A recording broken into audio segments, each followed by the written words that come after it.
Sunday, May 5th, 4:10 a.m. Good morning.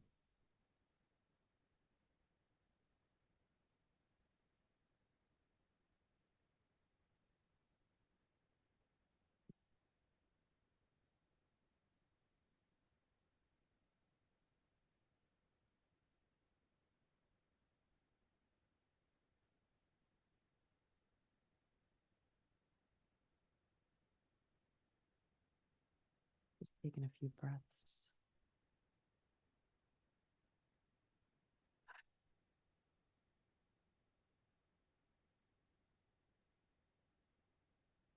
Good to recognize and realize toxicity in ourselves, mostly in our minds, in our emotions, in our bodies.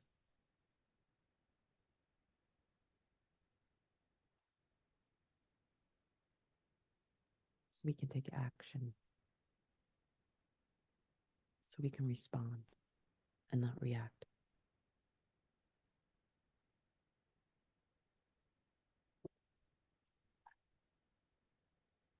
Most of our toxicities are signals to us about ourselves.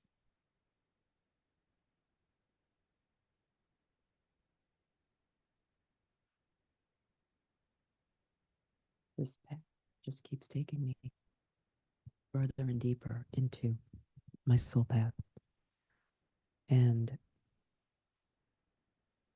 farther and farther away from blaming others,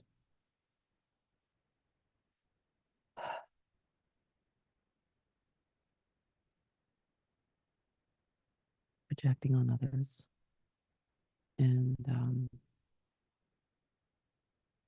being a victim, because that's my pattern. As humans, that's our pattern, to be a victim. Everything is everyone else's fault. And we react instead of stepping back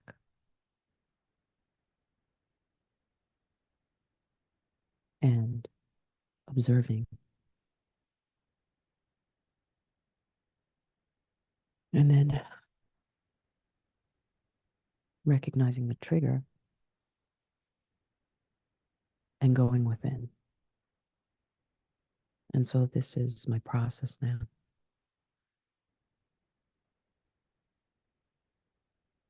Wow. Not that we are navel gazing all day long, but for sure it is a good practice to do on a daily basis as we interact, as things happen in our lives, as perhaps injustices are done that we feel against us. Everything is for our benefit. If we will allow it, God is in it. God is in it.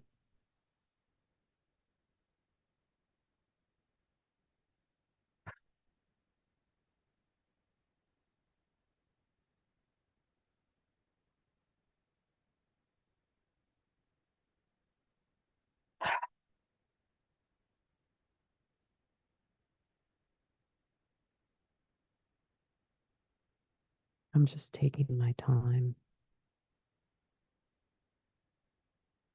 Just taking my time.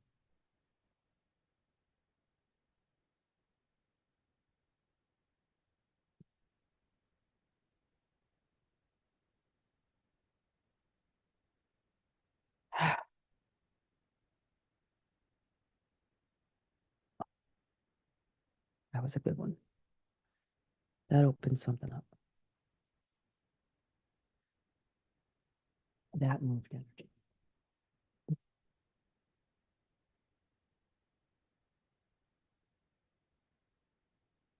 Somebody did body work on me a few times. But after the last time they did the body work on me, I've been able to, on my own now, just simply stretch like that, and it can literally open up the meridians of energy in my back just by moving a certain way where I could never do that before. I highly recommend, and um, I highly recommend body work. It's really spiritual and it's connected to every other part of our being because everything lands in the body that isn't dealt with. And that can manifest in so many different ways. It's so it's so good to be humbled. I've been humbled so much and it just continues. And I decided to deactivate my Facebook account tonight because I just can't. I've been humbled. I've just been humbled. And I'm toxic. It's toxic. And whether we post excessively on Facebook or we just view and troll people. And if you don't know what troll means, it basically means like kind of just watching things without people knowing that you're watching. It's still toxic.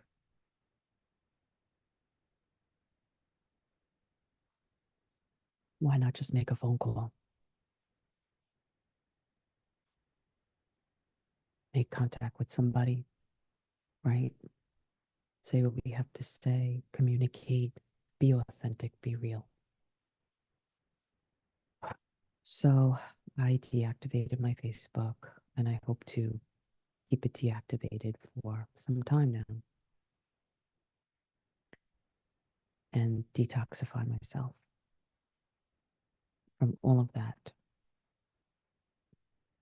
I'm not going to blame, but I'll tell you about my process. I definitely felt bullied. And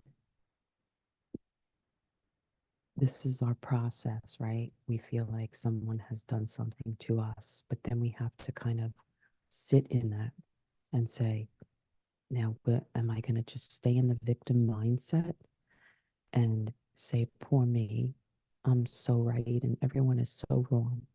Or do I really want to grow? Do I really want to be authentic with myself? Do I really want to take that soul path? And this is a stupid thing about Facebook. I mean, it's not important in life and the important things, but it's just an example. And then, as I began to get authentic with myself, I realized that, you're toxic. And like I said, whether we post on there or we're just trolling on there for hours a day, it's toxic. And we're only welcoming toxicity. So at the same time, we are in a time in humanity where the collective is awakening all over the place. And part of that awakening is um, becoming aware of deceptions collectively and truths being spoken collectively out in the open. So with that is going to become toxicity. If we look at back in the 70s and 60s when there was war and people were uh, protesting the war, and they would only show, these crazy people on on the TV protesting perhaps at universities. And we were taught and shown that in a way that they were crazy. Now, I, you know, probably would have been among them protesting war. But see, we change and we evolve. And we grow, we transform, and our minds change and our hearts change. And so, in that reality, how can we judge anybody? Because knowing we're going to change, we won't even be who we are today in the future. It's a good thing that God knows the beginning from the end, whatever that means.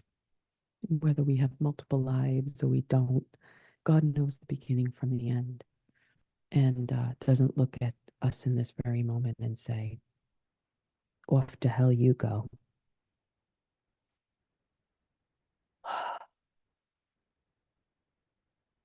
I've shared this before, but I've prayed. One of my regular prayers is, I don't want to judge anymore. I don't want to judge anymore. I pray that every day at some point in the day, if not more than once. I don't want to judge anymore.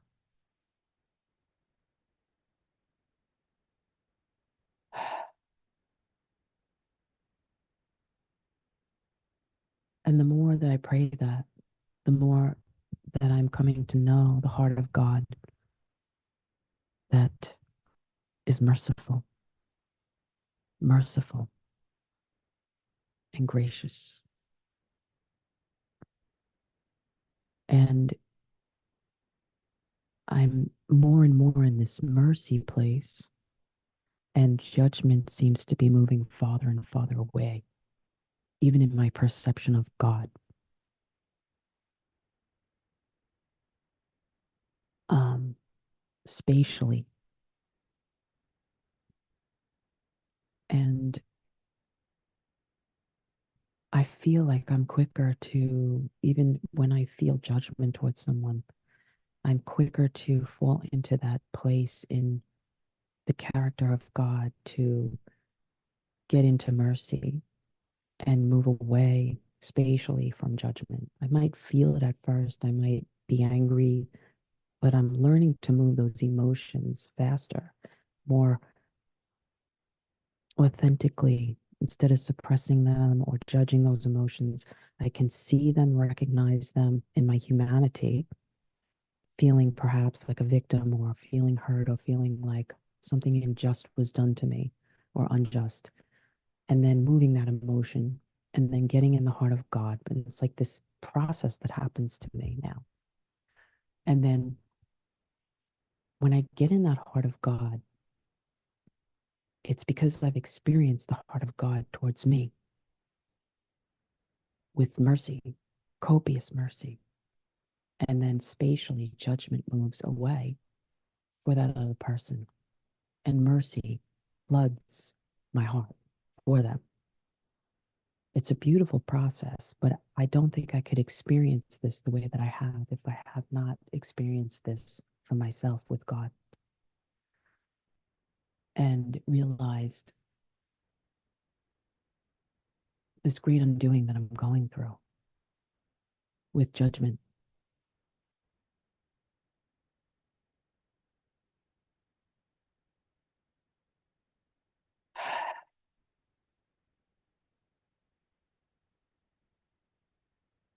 And I realized that I was part of a company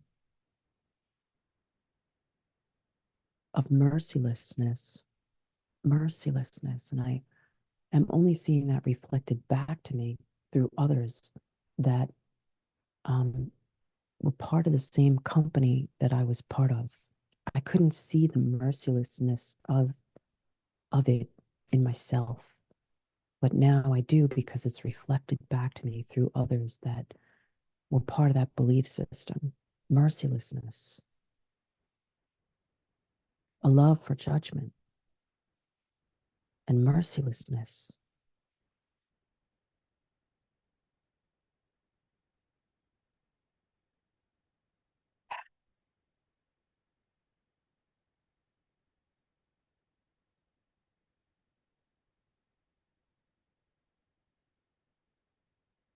And I'm becoming, compassion is becoming much more of a vivid, multidimensional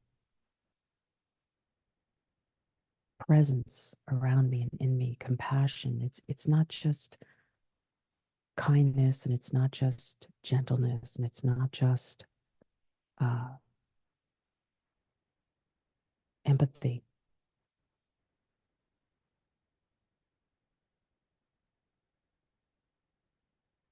So I'm realizing this sense of God's compassion when I feel the mercilessness of the company of people that were part of my belief systems before, where I had a lot of judgment, and feeling that mercilessness towards me.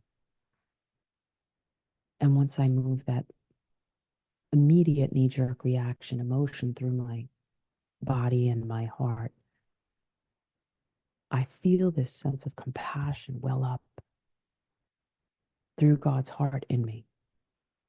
And it's not like a patronizing compassion. It's not like, oh, look at them. It really is this sense of oneness with all, and this sense of, it's, there are no words for compassion, truly.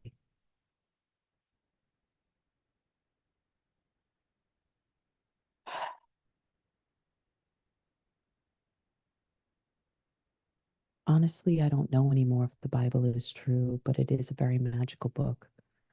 And I'm understanding more in the writings of this man named Paul when he says, I wish I could take your place so that you could know where I am, that we could switch places. If I could actually take your place, I would do it, but I can't, because I can't walk out your spiritual path for you.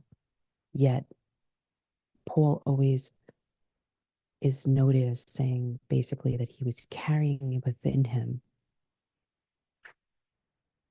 for others.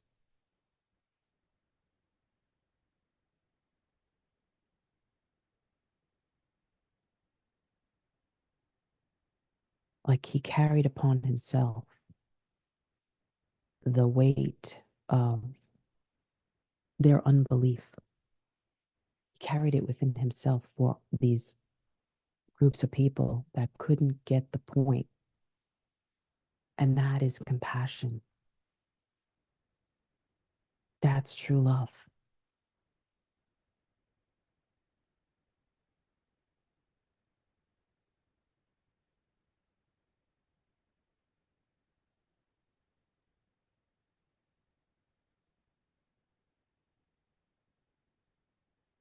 It's truly like uh, a parent and a child, when a child can't get the point of something because they just haven't matured to that place yet.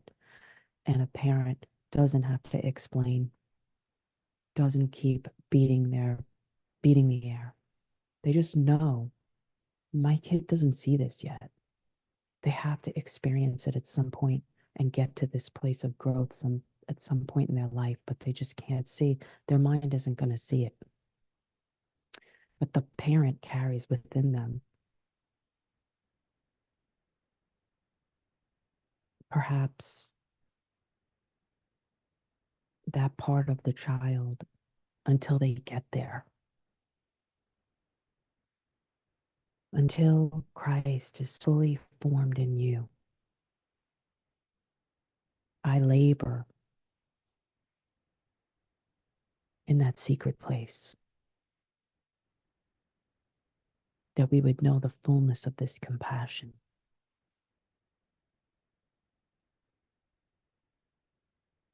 There are no words to explain it. We can only know this in an invisible place and experience it within a soul path.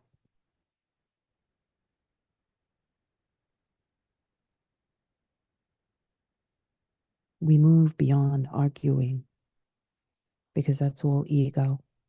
We move beyond trying to prove our point, because that's all woundedness in us that has to feel like it's telling everybody what to do and it's proving who it is and all of that stuff. When we get beneath the layers of all that junk, it really is,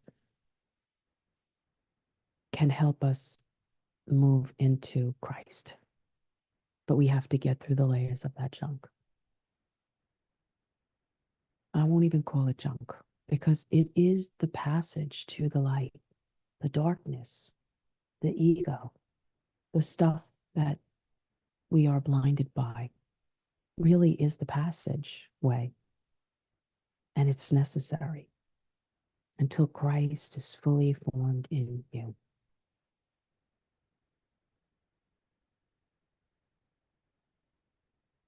And yet we are all in humanity, this body of Christ, the sons of God, waiting to be revealed. All creation is groaning and waiting and yearning. All creation, all this universe is breathing and waiting.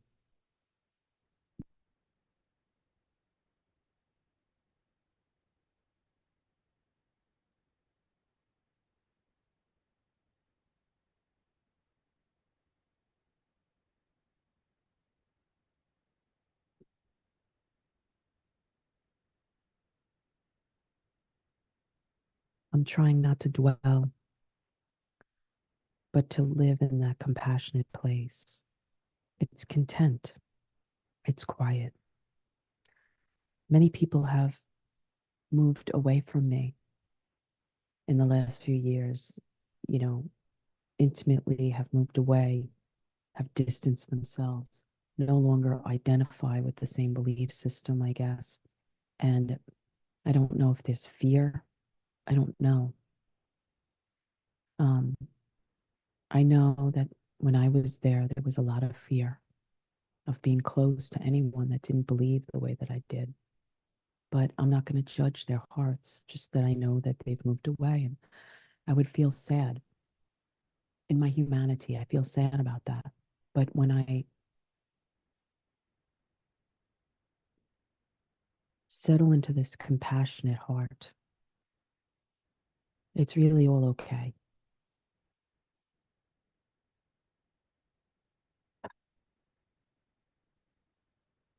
It's all okay.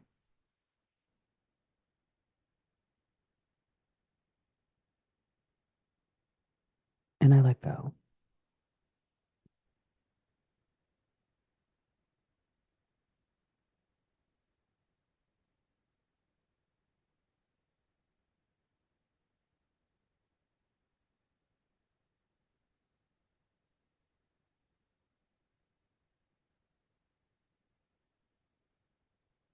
So I wanted to talk actually about the financial because we are in a time where we are in a great acceleration of the breakdown of the old world systems. And the financial is a very big catalyst in that. And I believe that there will be a series of dominoes that fall in the financial realms, which have to do with nations and resources and commodities and everything from food to oil to shipping to currencies. It touches everything in our lives. Healthcare, it's going to touch everything in our lives. So you can't really confine it to just finance because it's going to touch everything in our lives. And the dominoes will fall. But I just wanted to, like affirm that the other system, the other financial, the quantum financial system is already built.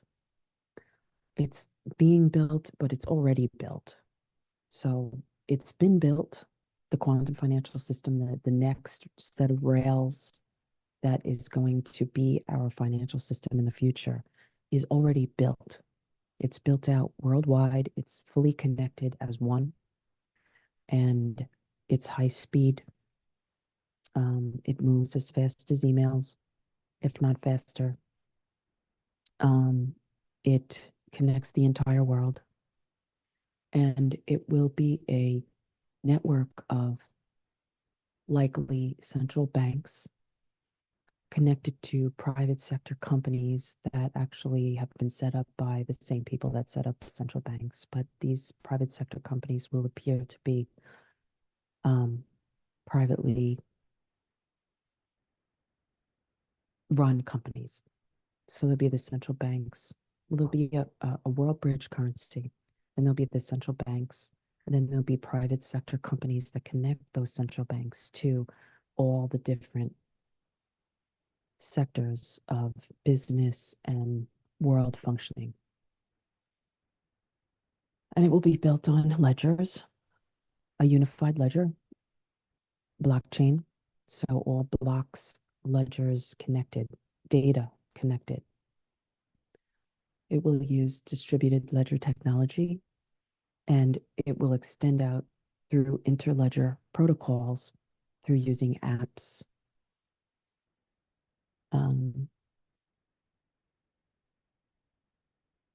If XRP is not the world bridge currency, which I think they will just call X currency or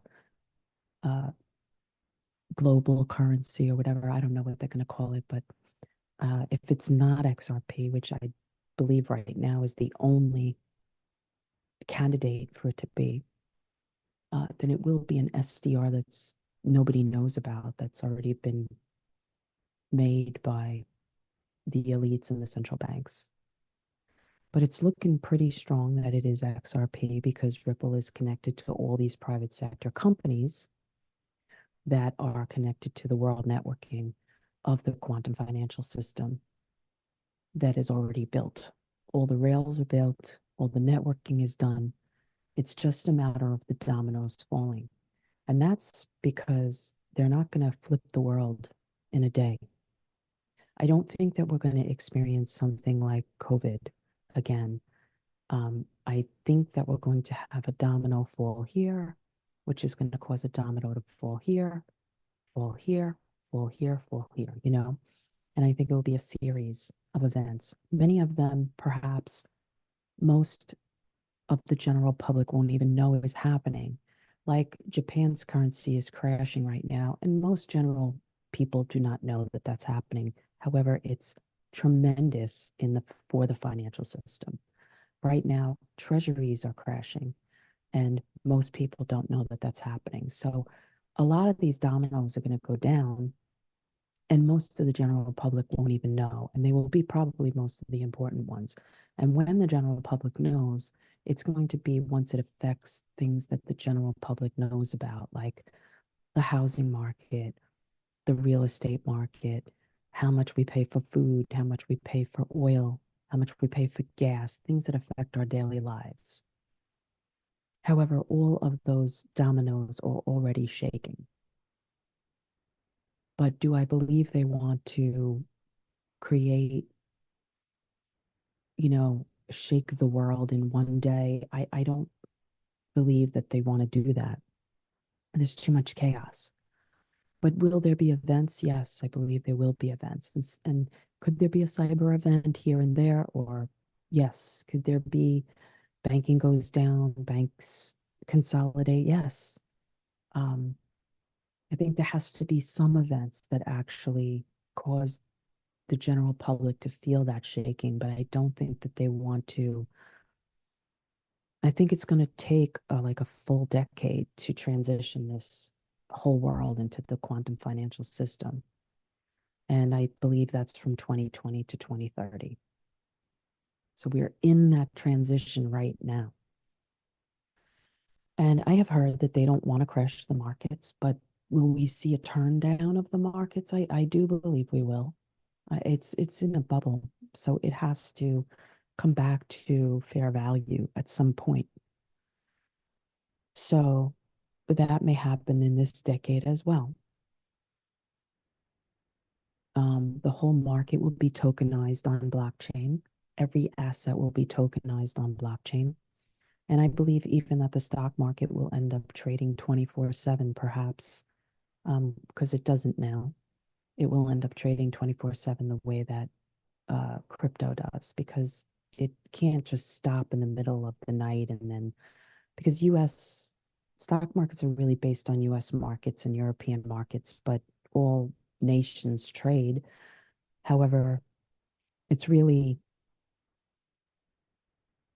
the US runs everything, and that's going to change. So that's why I believe United States will feel the most change in the coming transition, because our currency will no longer be the world reserve currency.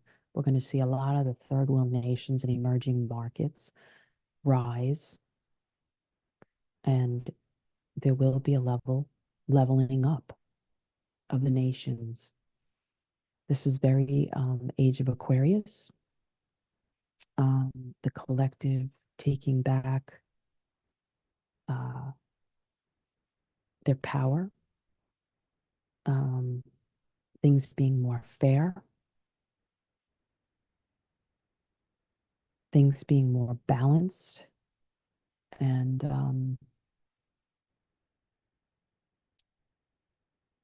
at some point, I think in the near future, I think war is going to have to accelerate to catalyze those dominoes. But then I think war will cease, and there will be what Bible believers call false peace. But I think we will have a time of peace on the earth, and that will be where nations are more leveled and more balanced, and there's cohesiveness and trade, and there's more equality, and there will be peace. But we're not there. We're not there. But that's where this is taking the world. At the same time, there is there are many, many, many thousands of people leaving religion and coming back to their sovereignty, coming back to remember that divinity lives inside of them or us, and that we don't need a religion or a man to tell us how to get to God, because we are humanity with divinity living in us. And so we're seeing an outflow of many um, moving out of religion, as well as many of the old world systems. Just thousands and millions of people are moving away from the old world system. And that's the way the world is going. That's the way that we're being brought um, divinely to the next place.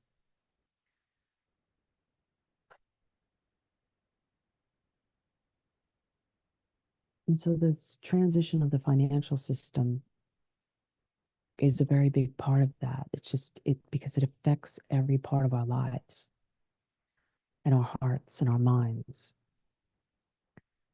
And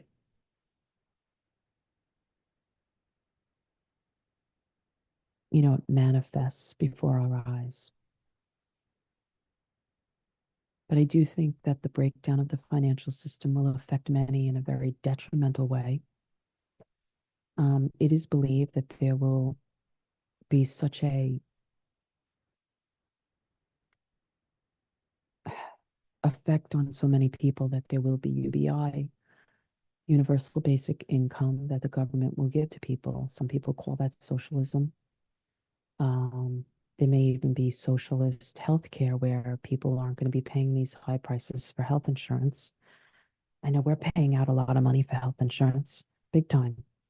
And yet we can see people who are on Medicaid, they get everything they need. Um, so I think perhaps the definition of what unified healthcare or unified income or whatever you want to call it, I think it's going to take on a different flavor and a different perception by the people. And a lot of people are going to like it and want it, because the old is passing away. So it's not going to look the same.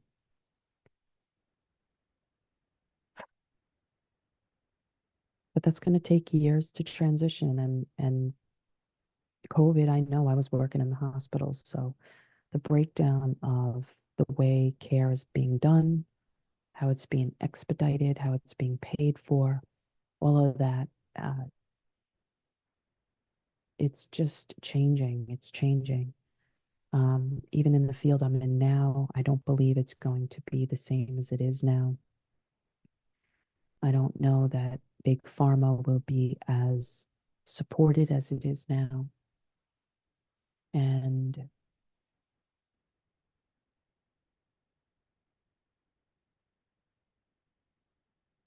um, I think I just feel that people's perceptions of things are going to change.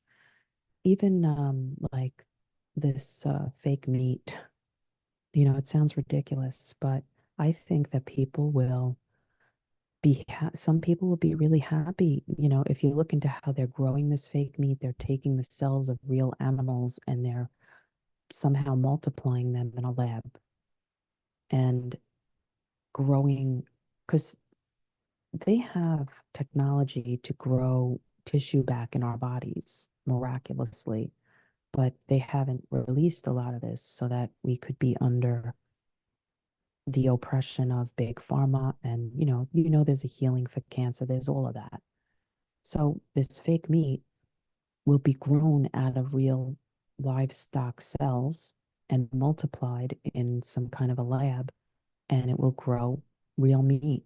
But animals won't have to be killed for people to eat meat. So for people that don't want to see animals killed but still want to eat meat, I think that they're going to be very happy about that kind of meat being made. So I'm just trying to show some different perspectives of how we have this old mindset. Oh, that's socialism, universal basic income, that's socialism. Oh, universal health care, that's socialism.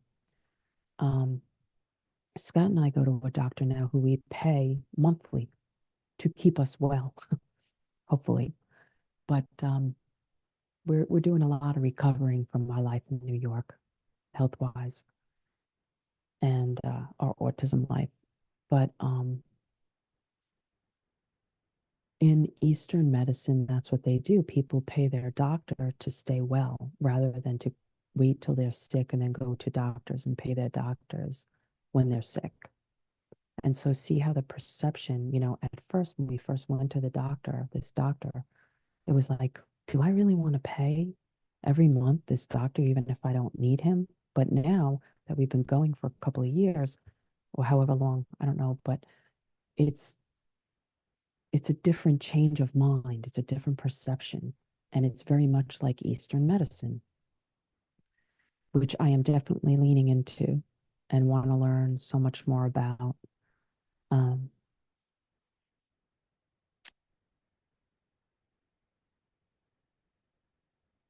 so I'm just mentioning some things because our minds change. And that's what I started saying on the beginning of this video. We don't know how we're going to perceive things down the line, how we're going to evolve, how we're going to change, how our minds are going to transform and be renewed. And we don't know how that's going to look in the future, but we judge.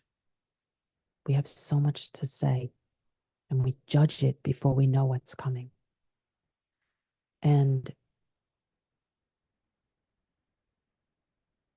I'm learning, that I could perceive something very differently as time passes on, and I can see it a whole different way, especially, my religion being a very big part of how I realize, wow, my understanding has opened.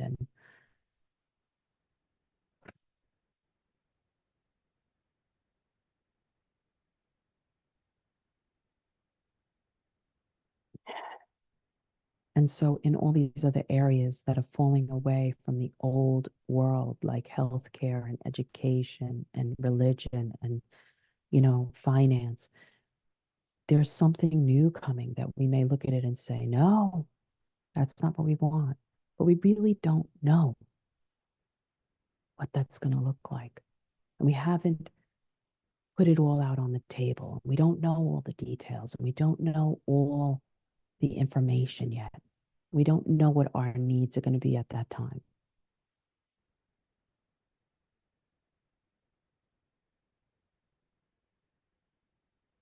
And so we're learning, hopefully, to just take a step back and not speak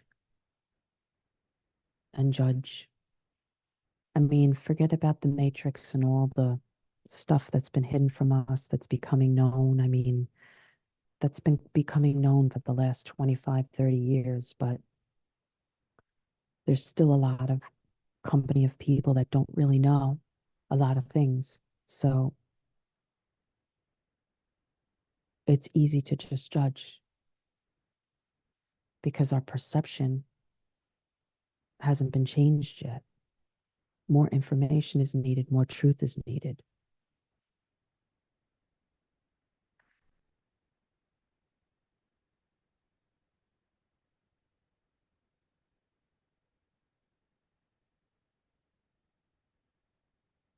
So we wait and we rest and we breathe and we go back to this path of one, which keeps us in oneness with the whole. Because what I do affects the whole.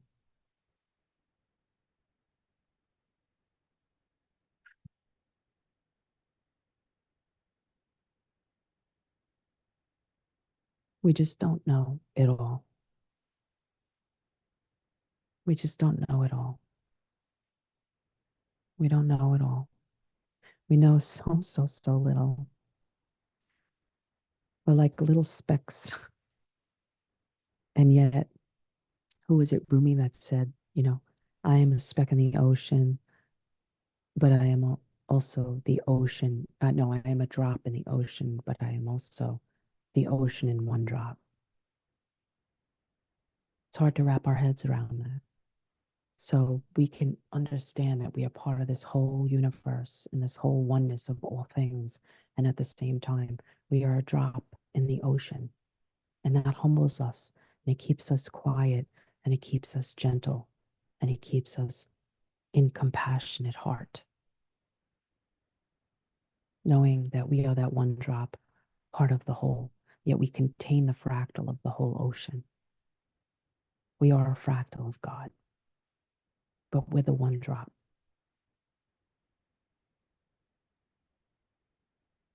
And that drop will never be in the same part of the ocean ever in any two given moments, right? So it will see the perspective differently at all fractions of time. That drop will never be in the same exact space in that ocean. So perceptually, things change. We change, we evolve, we grow, we break down, we grow again, we break through, we evolve, we transform. We need, we help.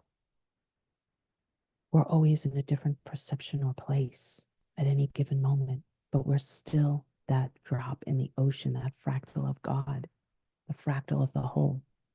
We are one, and yet we are one with the whole ocean. It's a revelation.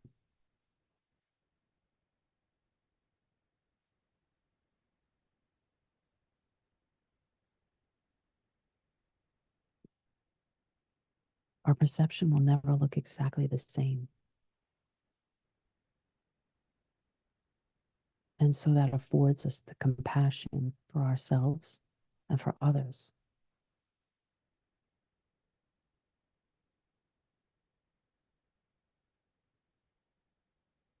That we really don't understand it all, and we probably never will. And in that alone, we let go. And we go back to compassion again. And we hold space for the rest of the ocean. We hold sacred space for every other drop and their perception and where they are.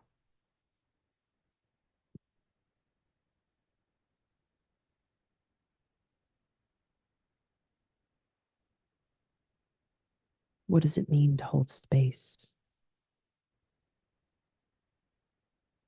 It's very holy. It's a beautiful thing.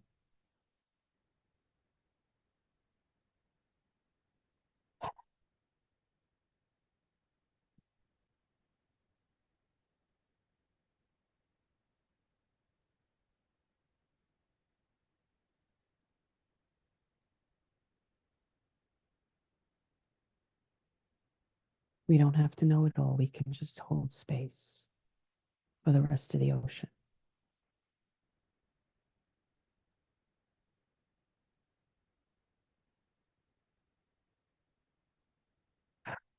And that is compassion.